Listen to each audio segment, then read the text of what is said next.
How's it going, everyone? My name is Iron Stark, and this week I've decided to branch away from the NG+7 showcases to give an answer to a question I get pretty often on the channel. What is my favorite weapon in Elden Ring? That is an incredibly difficult question.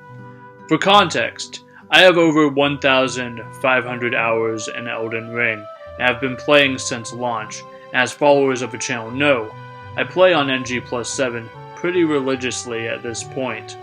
While I haven't used every weapon in the game, I've used a solid chunk of them, and definitely have some favorites. I figured with Shadow of the Erdtree mere weeks away, now would be as good a time as any to reflect on the topic and put my thoughts out there. So, what's the criteria for my favorite weapons in Elden Ring? First and foremost, this is a PvE-centered list. How a weapon performs and feels in PvE versus PvP in Elden Ring can be completely different. I've always been a PvE-centered channel, so PvP is just not getting considered when coming up with my favorites.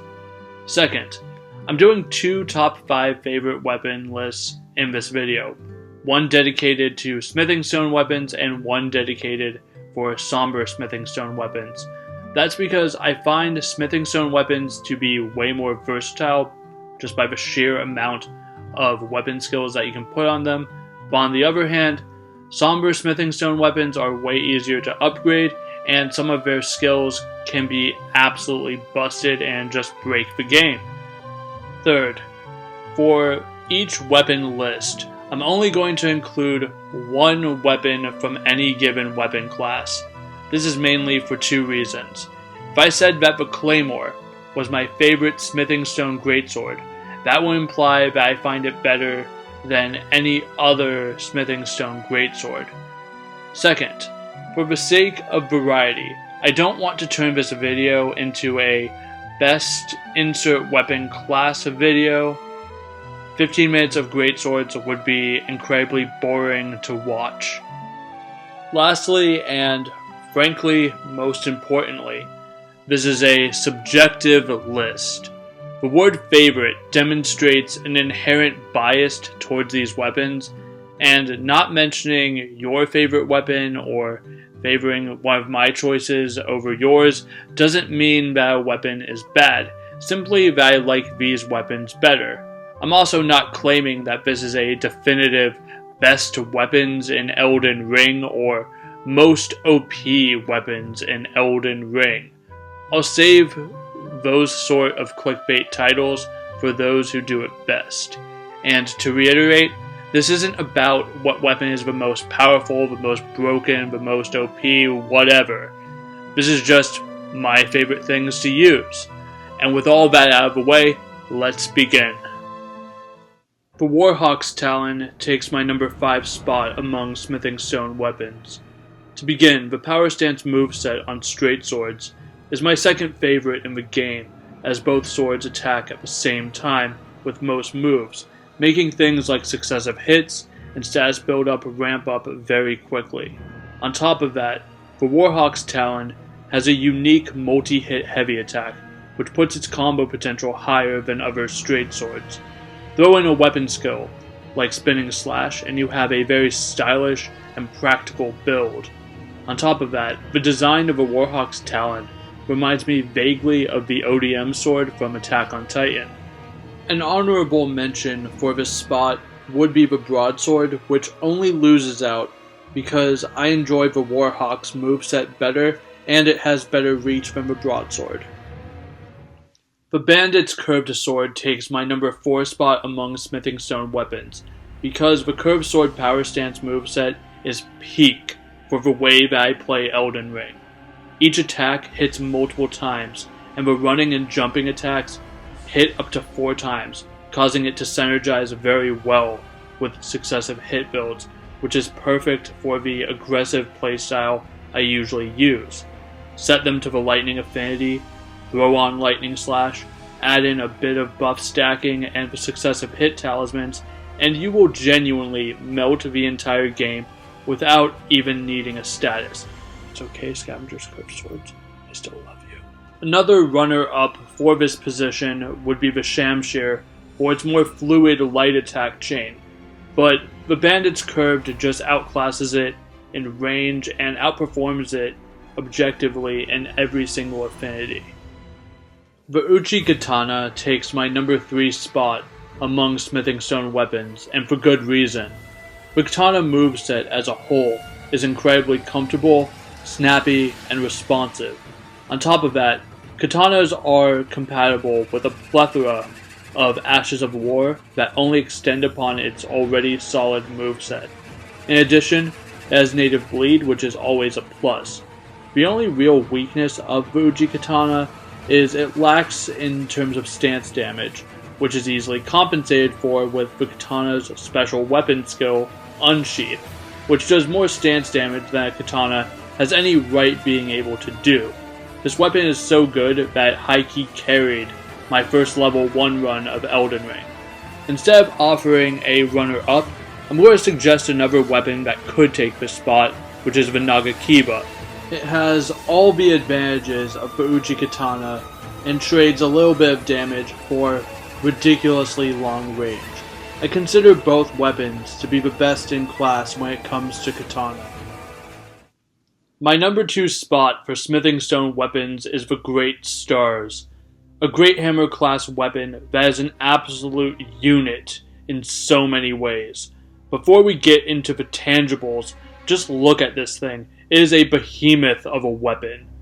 So, Great Hammer weapons do 43 stance damage when landing charged heavy attacks, which is better than every colossal sword and colossal weapon in the game, with exception to only the Great Club, which means this thing is going to pummel anything that comes into contact with in the game with ease.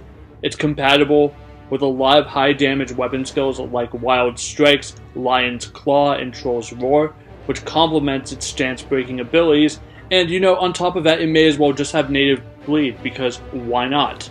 Between stance breaking and its bleed buildup, this weapon's already incredible, but let's add in more. It also heals the player each time it lands a hit, which can lead to some really cool immortality setups. Other weapons that are solid runner-ups for this spot would be the Great Omen Killer Cleaver and Starfist, which both have similar stance breaking and bleed buildup potential. My favorite weapon among the Smithing Stone weapons goes to the Godskin Peeler, and honestly with this one, the vibes are just correct. The weapon has a very elegant design, and the moveset definitely reflects that. And when I say moveset, I'm not referring to power stancing these things and spamming jump attacks in a bleed build. I'm talking about the two-handed twin blade moveset as a whole, as well as the Godskin Peeler's unique heavy running attack and charged heavy attacks, where you do these awesome twirling slashes that end in a pierce attack. My favorite setup for the Godskin Peeler is running it with Black Flame Blade and multi-hit weapon skills like Spinning Slash or Spinning Weapon, and just watching boss health melt in style. It may not be the most powerful of the options I've mentioned, but again, the vibes are simply immaculate with the Peeler. To open my top 5 Somber Smithing Stone weapons is a rather unconventional choice with Marika's Hammer. Hammers as a whole are a weapon class that I find to be generally overlooked, and any weapon that has the word holy attached to it tends to be written off as bad in PvE. Well, a few things. Hammers, like their big brothers the Great Hammers, do exceptional stance damage when they land fully charged heavy attacks, doing 40 stance damage.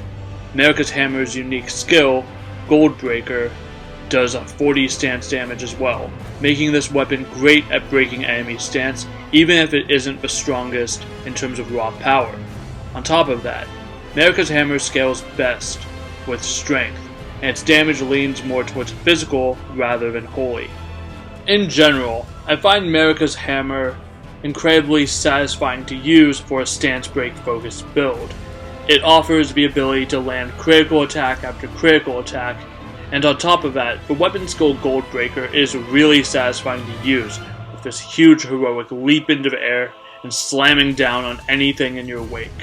I'm a sucker for any weapon that gives the impression of feeling like the boss you earned the weapon from, and this weapon definitely delivers in that category. For my fourth Somber Smithing Stone weapon, I hope you all are feeling motivated. That's right, it's Moonveil. As I mentioned with the Uchi Katana and Nagakiba, the katana moveset is very comfortable and responsive, so take all the positives of the katana class, then give it a weapon skill that is unsheathed but better with Transient Moonlight, because it does as good of stance damage as Unsheathed does, but also has a ranged projectile on it. And Transient Moonlight comes out very fast, allowing it to be comboed into a light attack. I won't gush about this weapon much longer, since what can I say about Moonveil that hasn't already been said?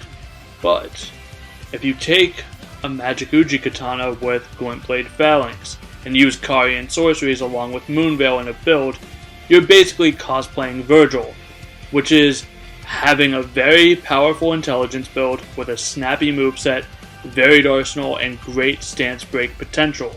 You're welcome in advanced. Taking my number 3 spot among Somber Smithing Stone weapons, I'm going to talk about a certain greatsword that is iconic, powerful, and an absolute beast of a weapon. No, it's not you, Blasphemous Blade. It's also not you, Dark Moon Greatsword. I love you both, but Ordovis's Greatsword is my personal definitive Strength Faith Greatsword. It gets an A scaling in strength, and like Marika's Hammer, while it does holy damage, it mostly does physical.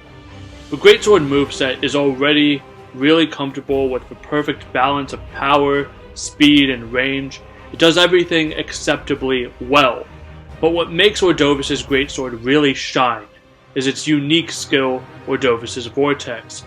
The uncharged version already does 30 stance damage, but when fully charged, it does 82 stance damage, and when paired with something like the Stone Barbed Crack Tier, will do well over 100 stance damage in one attack, which is insane. It's incredibly satisfying to hold that L2, watch the weapon spin under the weight of its own majestic power, and slam down with the force of an enraged god. It's an absolute chef kiss. Now, don't get me wrong, this spot could have been taken by the Blasphemous Blade or the Dark Moon Greatsword. They would be on this list were it not for my number 3 rule mentioned in the intro. I find both of those weapons a bit too safe. Taker's Flame can be spammed at distance, as can the Moonlight Greatsword heavy attacks. What I like about Ordovis's Vortex is when you spin that blade and slam it into the skull of whatever you're fighting, it's personal. There's a risk in charging in their face, and going to town on them just gives me all the dopamine. For my second favorite somber weapon, I'm going with a weapon that just basks in drip. The Bloody Helike. Fun fact, Helike is a Greek word, hence the pronunciation. Rapiers are historically a gentleman's weapon, and being a heavy thrusting sword, the Helike looks exceptionally classy, but it's not just the looks, it's the feel.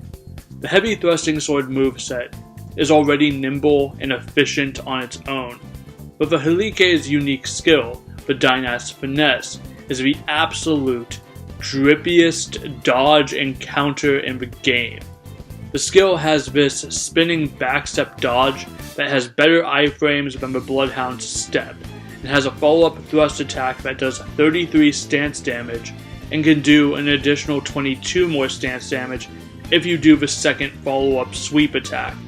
55 stance damage, and the most stylish dodge in the game, and the second best iframes in the game, tied behind the follow-up for Bloodhound's Fang, and only outclassed by Vow of the Indomitable. Count me in, completely. As I mentioned, I'm a fan of style, but when style meets form, you have a match made in heaven, and that's exactly what this weapon is. Oh, and this thing also has native bleed and arcane scaling, because this weapon just wasn't dope enough.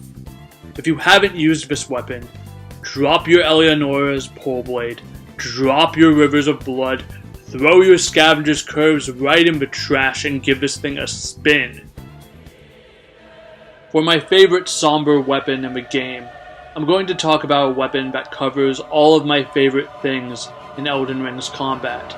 To confirm, this is also my favorite weapon in Elden Ring's base game, the Wing of Estelle. Let's unpack everything that I value in weapons that I've mentioned thus far. A powerhouse of a weapon skill? Check. Nebula is one of the best weapon skills in the game for DPS and stance damage. A weapon that fosters successive hits and aggression? Check. Curved Sword moveset is incredibly fast and responsive. A weapon that has some sort of unique aspect to its moveset. Enter the Wing of Estelle's projectile heavy attacks. I mean, this weapon has everything that I want.